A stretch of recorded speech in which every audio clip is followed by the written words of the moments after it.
Hello दोस्तों, लेकर आया हूँ आज नई कहानी जिसका शीर्षक है गांधार देश की कन्या गंधारी।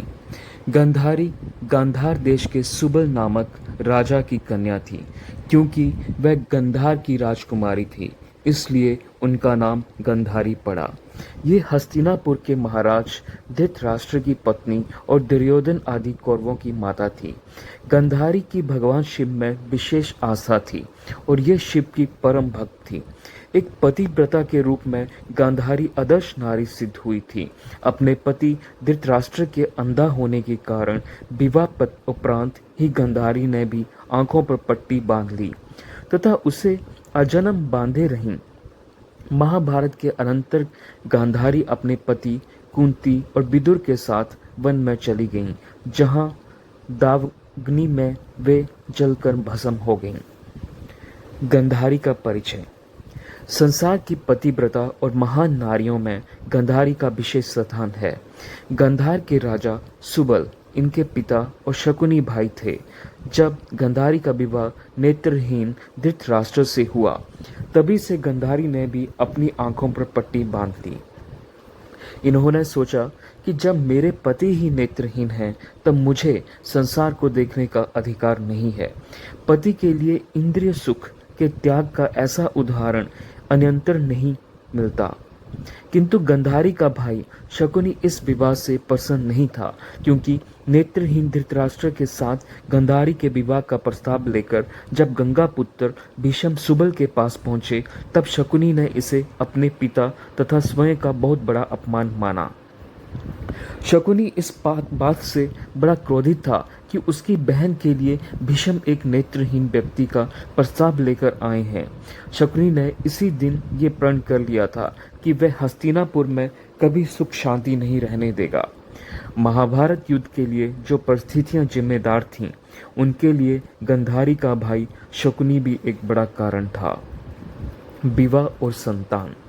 गंधारी भगवान शिव की आराधना से 100 पुत्रों की माता बनने का वरदान पा चुकी थीं।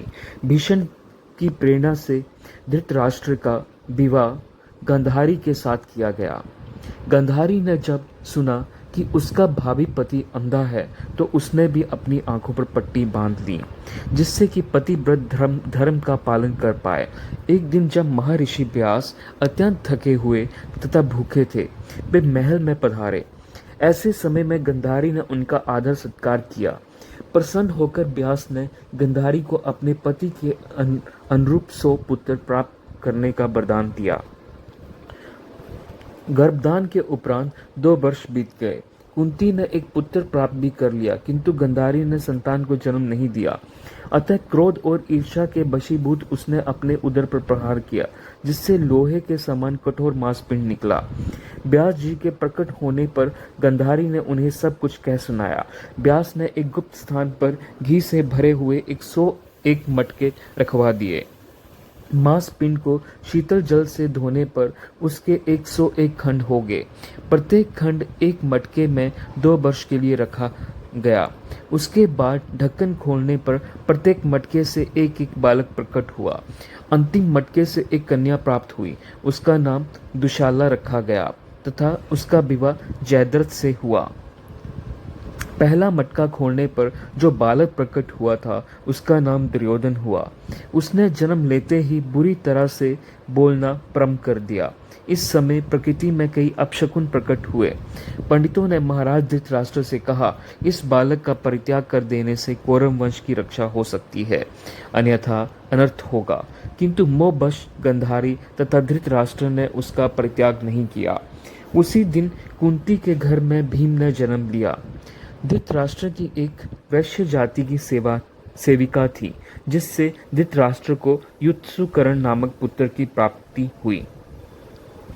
गंधारी एक पतिव्रता होने के साथ ही अत्यंत निर्भीक और न्यायप्रिय महिला थी। द्यूत क्रीड़ा में हार जाने पर इनके पुत्रों ने जब भरी सभा में पांडवों की भार्या तथा कुलवधू द्रौपदी के साथ अत्याचार किया, तब इन्होंने दुखी होकर उसका खुला विरोध किया। तब इनके पति महाराज धृतराष्ट्र ने दुर्योधन की बातों में आकर पांडवों को दोबारा युद्ध के लिए आमंत्रित किया। तब इन्होंने जुए का विरोध करते हुए अपने पति से कहा, स्वामी, दुर्योधन जन्म लेते ही बुरी तरह से रोया था। उसी समय परम ज्ञानी विदुर ने उसका त्याग कर देने की सलाह दी थी। मुझे ऐसा प्रतीत होता है कि ये कुल कलंक कुरु वंश का नाश करके ही छोड़ेगा। आप अपने दोषों से सबको विपत्ति में मत डालिए। इन ढीठ मूर्खों की हाँ में हाँ मिलाकर इस वंश के नाश का कारण मत बनिए। कुल कलंक दुर्योधन को त्यागना ही श्रेयस्कर है। मैंने मोहवश उस समय विदुर की बात नहीं मानी, उसी का ये फल है। राज्य लक्ष्मी क्रूर के हाथ में पड़कर उसी का सत्यानाश कर देती हैं। बिना विचारे काम करना आपके लिए बड़ा दुखदायी सिद्ध होगा। गंधारी की इस सलाह में धर्म, नीति और निष्पक्षता का अनुपम समन्वय है। महाभारत का युद्ध प्रारंभ होने से पहले भगवान श्री कृष्ण संधि के लिए शांति दूत बनकर हस्तिनापुर गए थे।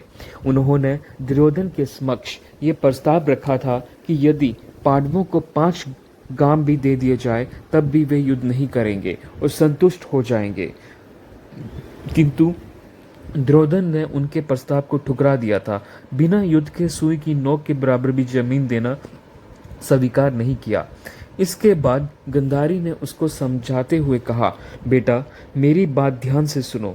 भगवान श्री कृष्ण, भीष्म, द्रोणाचार्य तथा विदुर जी ने जो बातें तुमसे कही हैं उन्हें स्वीकार करने में ही तुम्हारा हित है। जिस प्रकार उद्दंड घोड़े मार्ग में मूर्ख सारथी को मार डालते हैं, उसी प्रकार यदि इंद्रियों को वश में न रखा जाए तो मनुष्य का सर्वनाश हो जाता है। इंद्रियां जिसके वश में है उसके पास राज्य लक्ष्मी चिरकाल तक सुरक्षित रहती हैं। भगवान श्री कृष्ण और अर्जुन को कोई नहीं जीत सकता। तुम श्री कृष्ण की शरण लो। पांडवों का न्यायोचित भाग तुम उन्हें दे दो और उनसे संधि कर लो। इसी में दोनों पक्षों का हित है। युद्ध करने में कल्याण नहीं है। दुष्ट दुर्योधन ने गंधारी के इस उत्तम उपदेश पर ध्यान नहीं दिया, जिसके कारण सभी का कल्याण संभव था। महाभारत के युद्ध में सभी कौरव मारे गए, केवल दुर्योधन ही अब तक जीवित बचा हुआ था। ऐसे में गंधारी ने अपनी आंखों की पट्टी खोलकर दुर्योधन के शरीर को वज्र का करना चाहा।